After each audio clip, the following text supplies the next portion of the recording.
Donkey Kong. We all know the 1981 arcade platform that once ruled the arcade and was immensely popular because of its innovative gameplay and funny monkey.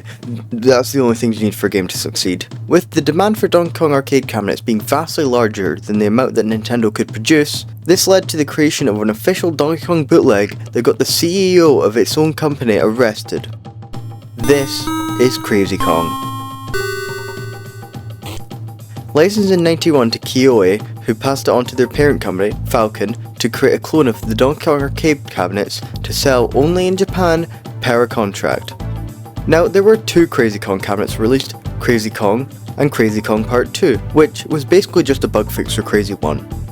But it was Part 2 that was released outside of Japan illegally and sold in the West. They could sell the cabinet as official, as the Crazy Kong board inside the actual cabinet had an English inscription saying licensed by Nintendo, leading to Falcon selling Crazy Kong all across the West.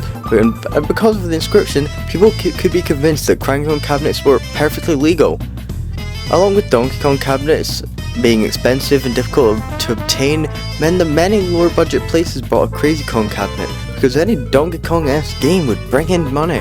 Eventually, Nintendo caught on, and in 1982, Nintendo of Japan filed a lawsuit against Falcon and eventually won. Because of this, Nintendo decided to produce all Donkey Kong Jr. cabinets personally and not license it out to anyone else. And later in the year, Falcon had the genius idea to produce a bootleg Donkey Kong Jr. cabinet with no license. They titled it Crazy Jr. And they also got another company, GLAC, to produce cabinets for the American release. Nintendo did what Nintendo does, and they sued again for damages and copyright breach, this time getting the Falcon president arrested and eventually prison time. Crazy Kong as a game is rough. It used sounds from another game called Crazy Climber, and with Mario's jump sound being a higher pitched version of the gorilla grunt sound from the game, and it's all just a bit unsettling. Here, listen.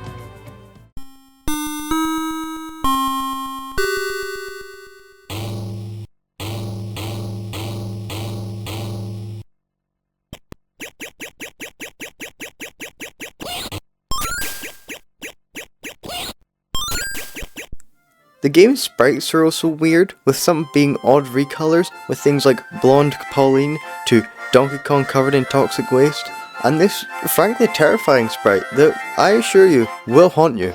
Pretty much all the stages are differently coloured, except for 100M, where only the ladders are different. Apart from that, the hitboxes are also just weird. Some animations are just not there yet.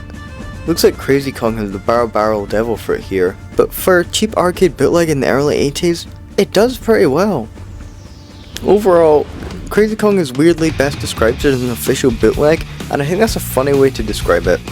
And I just thought it was interesting to talk about. That's all from me. Bye.